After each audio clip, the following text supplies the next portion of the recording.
Go. Hi. Hey guys. Hello, I'm Aaron and I love life hacks. I'm Teresa. And I'm Lizelle. Welcome to our channel. Well, welcome. So this is our very first video. And it's about? So it's about the death of Elisa Lam.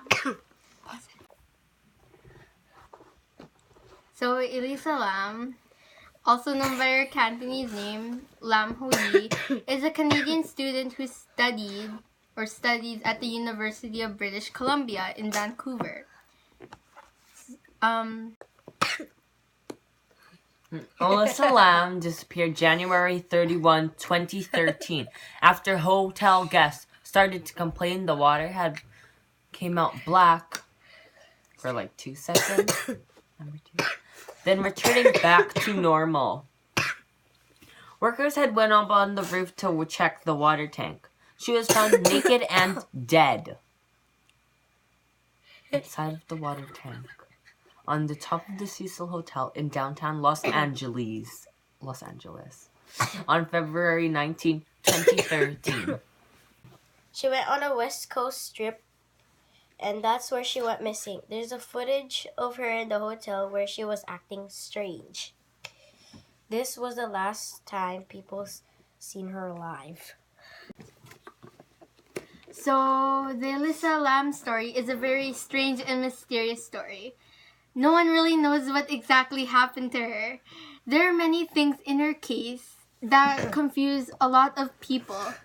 Why she was acting strange in her hotel room, later having to move to a private room, why she was in the water tank. There are many possibilities why she was acting like that. One possibility would be because of her bipolar disorder. Another possibility would have been that someone could have pushed her in that water tank. The circumstances of Lam's death when she was found also raised questions, especially in light of the Cecil's history in relation to other notable deaths and murders. Her body was naked, with most of her clothes and personal effects floating in the water near her. It took the Los Angeles County Coroner's Office 4 months after repeated delays to release the autopsy report, which reports no evidence of physical trauma and states that the cause of death was accidental. Guests at the Cecil, now rebranded as Stay on Main, sued the hotel over the incident, and Lam's parents filed a separate suit later that year. The latter was dismissed in 2015. Some of the early internet interests noted what were considered to be unusual similarities between Lam's death and plot elements from the 2005 horror film Dark Water. Lam, the daughter of immigrants from Hong Kong who opened a restaurant in the Vancouver suburb of Burnaby, was a student at the University of British Columbia, although she was not registered at the beginning of 2013. She left her home in January 2013 for a trip to Southern California, which she called her West Coast Tour, on her Tumblr blog. She said she planned to stop in San Diego, Los Angeles, Santa Cruz, and San Francisco, while she also hoped to visit San Luis Obispo. She was not sure she could. So she traveled alone on Amtrak and intercity buses. She visited the San Diego Zoo and posted photos taken there on social media. On January 26, she arrived in Los Angeles. After 2 days, she checked in the Cecil Hotel near downtown Skid Row. She was initially assigned a shared room on the hotel's 5th floor. However, after her roommates complained about what the hotel's lawyer would have later described as certain odd behavior, she was moved to a room of her own after 2 days. Built as a business hotel in the 1920s, the Cecil fell on hard times during the Great Depression of the 1930s and never recaptured its original market as downtown decayed around it in the late 20th century. Several of Los Angeles' more notable murders have happened at or have connections to the hotel. Elizabeth Short, victim of the Black Dahlia murder, the city's best-known unsolved killing, supposedly made the Cecil her last stop before her death, and in 1964, Goldie Osgood, the pigeon lady of Pershing Square, was raped and murdered in her room at the Cecil. At the Cecil, another crime that has never been solved. Serial killer Jack Unterweger, sorry, it sounded like underwear, and Richard Ramirez, the Night Stalker, both resided at the Cecil while active. There have also been suicides, one of which killed a pedestrian passing in front of the hotel. All after recent renovations, it has tried to mark itself as a boutique hotel, but the reputation lingers. The Cecil will reveal to you whatever it is you're a fugitive from, says Steve Erickson, a journalist who spent a night in the hotel after Lam's death. Lam had been diagnosed with bipolar disorder and depression. She had been prescribed 4 medications: Wellbutrin, Lamictal, Seroquel, and Effexor to treat her disorders. According to her family, who supposedly kept her history of mental illness a secret, she had no history of suicidal ideations or attempts, although one report claimed she had previously gone missing for a brief period. In mid-2010, she began a blog named Etherfields on Blogspot. Over the next 2 years, she posts pictures of models in fashionable clothes and accounts of her life, particularly her struggle with mental illness. In a January 2012 blog post, Lam lamented that a relapse at the start of the current school term had forced her to drop several classes, leaving her feeling so utterly directionless and lost. She titled her post, "You're always haunted by the idea you're wasting your life," after a quotation from novelist Chuck Palahniuk. She used that quote as an epigraph for her blog.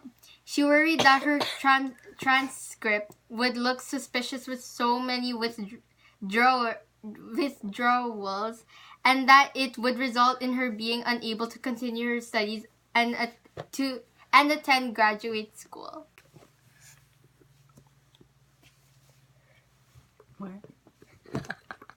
A little over 2 years after Lam had started blogging, she announced she would be abandoning the blog for another she had started on Tumblr in March 2011, Nouvelle Nouveau. Its content mostly consisted of found fashion photos and quotes, and a few posts in Lam's own words. The same Palahniuk quote was used as an epigraph. Lam contacted her parents in British Columbia every day while she was traveling. On January 31, 2013, the day she was scheduled to check out of the Cecil and leave for Santa Cruz, they did not hear from her and called the Los Angeles police. The family flew to Los Angeles to help with the search. Hotel staff who saw her that day said she was alone. Outside the hotel, Katie Orphan, manager of a nearby bookstore, was the only person who recalled seeing Lam that day. She was outgoing, very lively, very friendly, while getting gifts to take home to her family, Orphan told CNN. She was talking about what book she was getting and whether or not what she was getting would be too heavy for her to carry around as she traveled. Police searched the hotel to the extent that they legally could. They searched Lam's room and had dogs go through the building, including the rooftop, unsuccessfully attempting to detect her scent. But we didn't search every room. Sergeant Rudy Lopez said later, "We could only do that if we had probably cause to believe a crime had been committed." On February 6, a week after Lam had last been seen, the LAPD decided more help was needed. Flyers with her image were posted in the neighborhood and online. It brought the case to the public's attention through the media. Footage of Lam from an elevator in the Cecil Hotel on February 14, after another week with no sign of her, the LAPD released a video of the last known sighting of her, taken in one of Cecil's elevators by video surveillance camera on February 1. It drew worldwide interest in the case due to Lam's strange behavior has been extensively analyzed and discussed. In the 2.5-minute clip, the camera at one of the elevator's cab's rear corners looks down from the ceiling, offering a view not just of its interior but the hallway outside. It is somewhat grainy and the time stamp at the bottom is obscured. At some points, Lam's mouth is pixelized. At the start, Lam enters clad in a red zippered hooded sweatshirt over a gray t-shirt with black shorts and sandals. She enters from the left and goes to the control panel, appears to select several floors, and then step back to the corner. After a few seconds, during which the door fails to close, she steps up to it, leans forward on so her head is through the door, looks in both directions, and then quickly steps back in. Backing up to the wall and then into the corner near the control panel, the door remains open. She walks to it again and stands in the doorway, leaning on the side. Suddenly she steps out into the hall, then to her side. Back in, looking to the side, then back out. She then steps sideways again, and for a few seconds she is mostly invisible behind the wall. She has her back to just outside. The door remains open. Her right arm can be seen going up to her head, and then she turns to re-enter the cab, putting both hands on the side of the door. She then goes to the control panel, presses many more buttons, some more than once, and returns to the wall she had come into the elevator from putting both hands over her ears again briefly as she walks back to the section of wall she had been standing against before. The door remains open. She turns to her right and begins rubbing her forearms together. Then she waves her hands out to her sides with palms flat and fingers outstretched, while bowing forward slightly and rocking gently. This can all be seen through the door, which remains open. After she backs to the wall again and walks away to the left, it finally closed. It was reposted widely, including to the Chinese video sharing site Youku, where it got 3 million views and 40,000 comments in its first 10 days. Many of the commenters found it unsettling to watch. Several theories evolved to explain her actions. One was that Lam was trying to get the elevator car to move in order to escape from someone pursuing her. Others, including a body language specialist who reviewed the video, suggested that she might be under the influence of ecstasy or some other ecstasy or some other party drug. When her bipolar disorder became known, the theory that she was having a psychotic episode also emerged. Other viewers argued that the video had been tampered with before being made public. Despite the obscuring of the timestamp, they claimed parts had been slowed down and nearly a minute of footage had been discreetly removed. This could have been done simply to protect the identity of someone who otherwise would be in the video, but had little or nothing to do with the case, or to conceal evidence if Lam's disappearance and death had been the result of a criminal act. During the search for Lam, guests at the hotel began complaining about low water pressure. Some later claimed their water was colored black and had an unusual smell. On the morning of February 19, Lam's body was found in one of 4 1,000-gallon tanks providing water to guest rooms, a kitchen, and a coffee shop. The tank was drained and cut open since its maintenance hatch was too small to accommodate equipment needed to remove Lam's body. On February 21, the Los Angeles coroner's office issued a finding of accidental drowning with bipolar disorder as a significant factor. The full coroner's report, released in June, stated that Lam's body has been found naked, clothing similar to what she was wearing in the elevator, was floating in the water, coated with a sand-like particulate. Her watch and room key were also found with her. Lamb's body was moderately decomposed and bloated. It was mostly greenish with some marbling evident on the abdomen and skin separation evident. There was no evidence of physical trauma, sexual assault, or suicide. Toxicology tests incomplete because not enough of her blood was preserved. Showed traces consistent with prescription medication found among her belongings, plus non-prescription drugs such as Sinutab and ibuprofen. A very small quantity of alcohol, about 0.02 g%, was present, but no other recreational drugs. The investigation had determined how Lam died, but did not offer an explanation as to how she got into the tank in the first place. Doors and stairs that access the hotel's roof are locked, with only staff having the passcodes and keys, and any attempt to force them would supposedly have triggered an alarm. However, the hotel's fire escape could have allowed her to bypass those security measures if she or someone who might have accompanied her there had known. A video made by a Chinese user after Lam's death, oh my god, and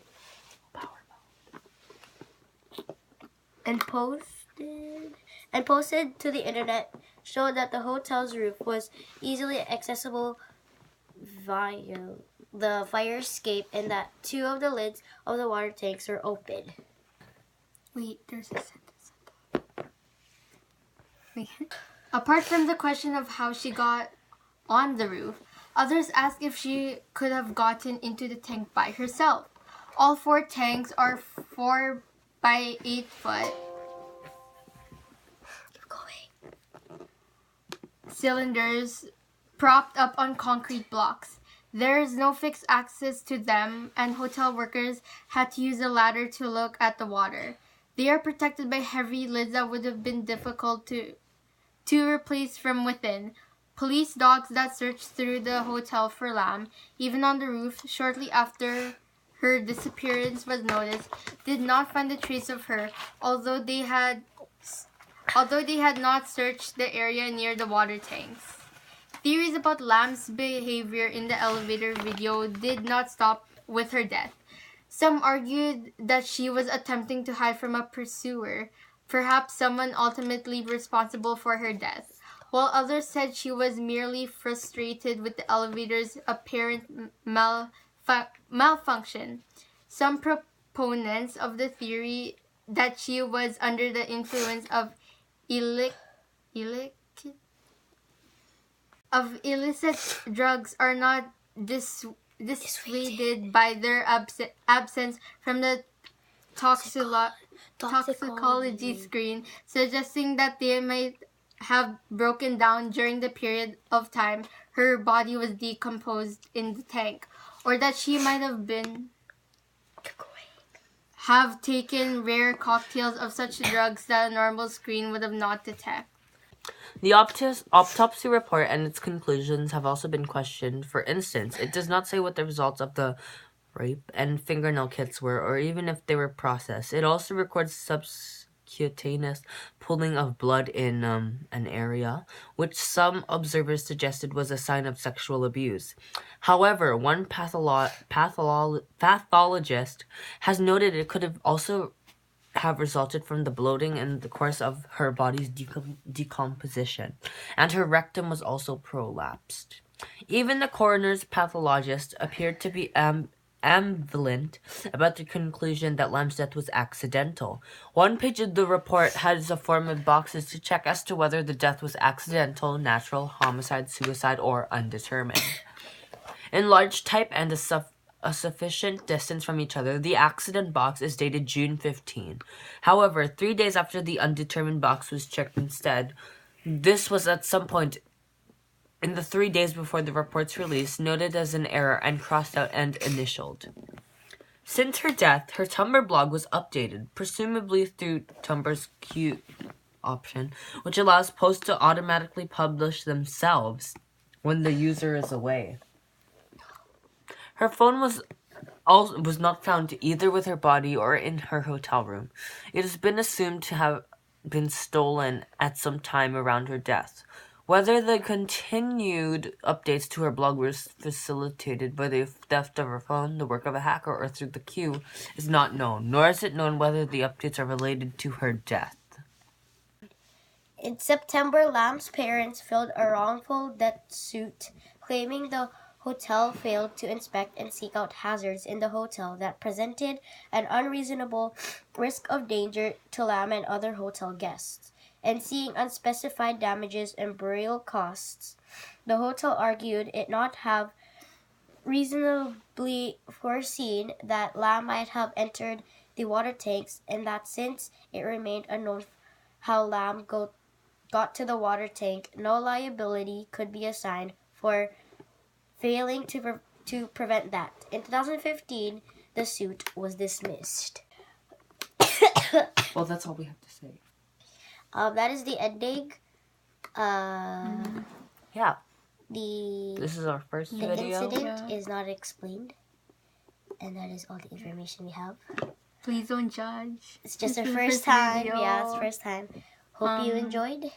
And we're gonna come up with the next video soon. Bye, guys. Goodbye. Like, subscribe, and give us Comment some your support. favorite food. Yeah. Bye.